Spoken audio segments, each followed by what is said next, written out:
Le ciel d'Afrique du Nord vient de changer de maître. Et à Washington, la panique s'installe. En devenant la première nation au monde à acquérir le Su-77 russe, l'Algérie n'a pas seulement acheté des avions, elle a brisé un tabou technologique. Aujourd'hui, les États-Unis brandissent l'arme fatale de la loi CAATSP. Sanctions économiques, gel des avoirs, isolement diplomatique. L'Algérie peut-elle tenir tête à la superpuissance américaine ? Bienvenue sur Nextvox TV. Aujourd'hui, nous décryptons le dossier le plus brûlant de la décennie, l'annonce qui a fait trembler le Pentagone. Tout commence par une dépêche de l'agence TASSE en février 2025. Ce qui n'était qu'une rumeur de salon aéronautique devient une réalité géopolitique brutale. Alger confirme la réception de ses premiers chasseurs de 5e génération, le Su-77E. Pour Nextvox TV, il faut comprendre l'ampleur du séisme. Depuis des décennies, la suprématie aérienne était un domaine jalousement gardé par les puissances occidentales. En intégrant la technologie furtive russe, l'Algérie court-circuite l'ordre établi. Elle ne demande plus la permission, elle s'impose. Cette montée en puissance a immédiatement déclenché une alerte rouge au Capitole. Robert Palladino, figure de proue du département d'État, n'a pas mâché ses mots devant la Commission des Affaires étrangères du Sénat. Pour lui, l'acquisition algérienne n'est pas préoccupante. Elle est un défi direct à l'hégémonie de la loi américaine. Autopsie d'un prédateur. Pourquoi le Su-57 change tout ? Pourquoi Washington a-t-il si peur d'un avion ? Pour le comprendre, plongeons dans les entrailles de la bête. Le Su-57, surnommé « Felon » par l'OTAN, est un concentré de technologies de rupture. 1. La furtivité multidimensionnelle. Contrairement aux avions de génération précédente, le Su-57 utilise des matériaux composites et une géométrie spécifique pour absorber les ondes radar. Pour un radar classique, cet avion de 23 mètres a la signature d'un gros oiseau. Cela signifie qu'il peut pénétrer des espaces aériens protégés sans être détecté jusqu'à ce qu'il soit trop tard. 2. Le radar N036, BLK. C'est là que l'Algérie prend l'avantage. Ce radar peut suivre 60 cibles simultanément. Il permet de voir l'ennemi bien avant d'être vu. En combat aérien, celui qui tire le premier gagne.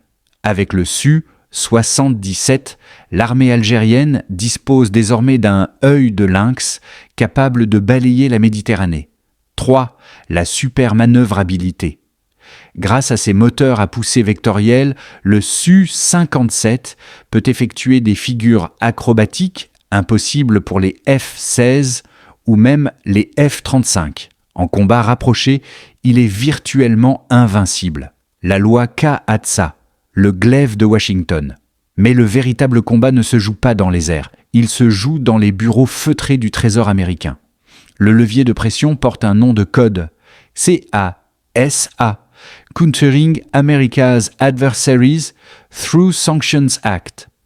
Adopté en 2017 sous l'ère Trump et maintenue avec fermeté par ses successeurs, cette loi est une arme d'extraterritorialité. Son principe est simple.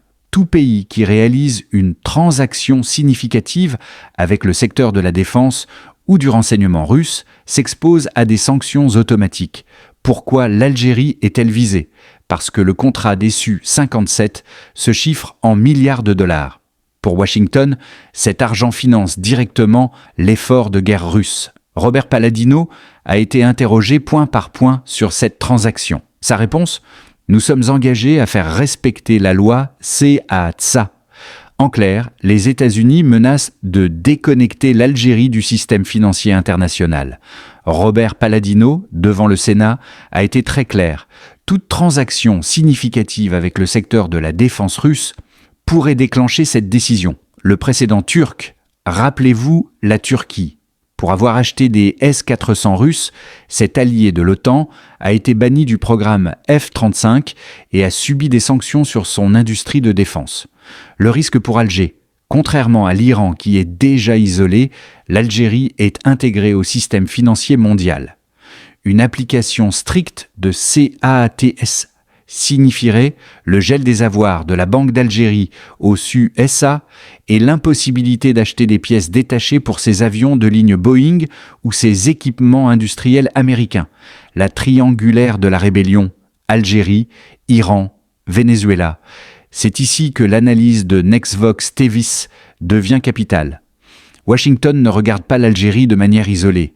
Dans les rapports du département d'État, un schéma se dessine, celui de nations pétrolières et gazières qui refusent l'hégémonie du dollar et du matériel militaire américain. 1. Le miroir vénézuélien. Comme le Venezuela de Nicolás Maduro, l'Algérie possède des réserves énergétiques massives. Washington a déjà testé sur Caracas sa capacité à étouffer un régime par les sanctions. En 2025 à 2026, la chute de Caracas et les pressions sur le secteur pétrolier vénézuélien servent d'avertissement à Alger. Les États-Unis craignent que l'Algérie n'utilise sa rente gazière pour financer, comme le Venezuela, un pôle d'influence anti-américain en Afrique. 2. La connexion iranienne. L'Iran est le maître de la survie sous sanctions. Téhéran et Alger partagent une vision commune, un monde multipolaire. Le rapprochement récent entre l'Iran et l'Algérie, notamment sur les dossiers de défense, inquiète le Sénat américain. Robert Palladino a explicitement mentionné que la loi Kahat-Es visait à l'origine l'Iran et la Russie. En achetant le Su-57, l'Algérie entre dans la même catégorie d'adversaire légal aux yeux de la loi américaine, au même titre que la République islamique. L'héritage d'une diplomatie de fer. Pour comprendre pourquoi l'Algérie ne recule pas, il faut regarder son ADN. Depuis 1962, Alger cultive une indépendance farouche. Elle n'est l'inféodée de personne. Historiquement, l'URSS puis la Russie ont été les partenaires naturels d'une Algérie qui refusait de dépendre des anciennes puissances coloniales ou de l'impérialisme américain. Ce choix du Su-57 est la suite logique d'une stratégie de défense globale. Acquisition des systèmes de défense anti-aérienne S-400, modernisation des chars T-90, déploiement de sous-marins de classe Kilo. L'Algérie a construit une forteresse que peu de pays peuvent se vanter d'avoir. Washington voit dans cet achat une rupture d'équilibre en Afrique du Nord, notamment par rapport au Maroc, qui lui mise sur une alliance indéfectible avec les États-Unis et l'acquisition de F-16 de dernière génération. Les risques et les enjeux économiques. Si Washington applique CAATSA, que se passera-t-il réellement ? Une sanction CAATSA, c'est l'arrêt des exportations de composants technologiques. Or, l'économie algérienne, bien que robuste, grâce aux hydrocarbures, a besoin d'échanges internationaux. Cependant, l'Algérie dispose d'un atout maître dans sa manche, le gaz. En pleine crise énergétique mondiale, l'Europe dépend du gaz algérien. Si les USA sanctionnent trop durement Alger, ils risquent de déstabiliser leurs propres alliés européens. C'est ce paradoxe qui rend la situation si complexe. Washington aboie, mais peut-il réellement mordre sans se blesser lui-même ?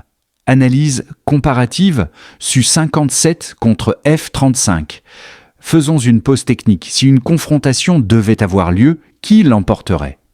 Le F-35 américain est une centrale de données volante, excellente pour la guerre en réseau. Mais le Su-57 est un pur chasseur de supériorité.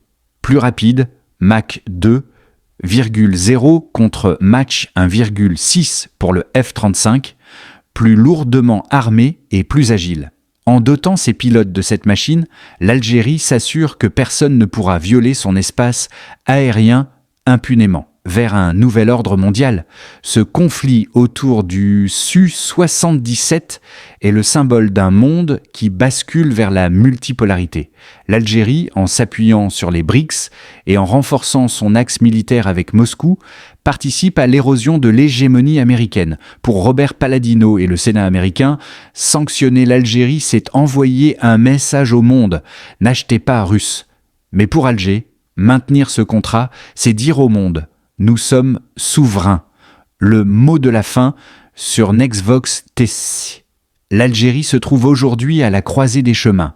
D'un côté, l'excellence militaire avec le Su-57, de l'autre, la tempête diplomatique avec Washington.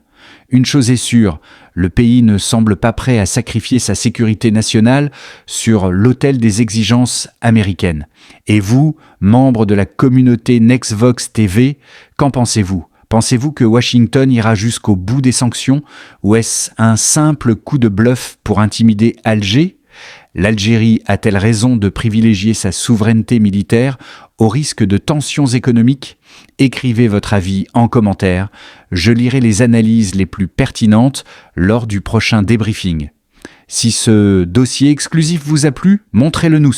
Lâchez un énorme pouce bleu, c'est le meilleur moyen de soutenir notre travail d'investigation. Partagez cette vidéo sur vos réseaux pour éclairer le débat. Et surtout, pour ne rien rater des prochaines révélations sur la puissance militaire en Algérie et dans le monde, abonnez-vous à Nextvox TV et activez la petite cloche. Restez connectés, restez informés. À très vite pour une nouvelle analyse.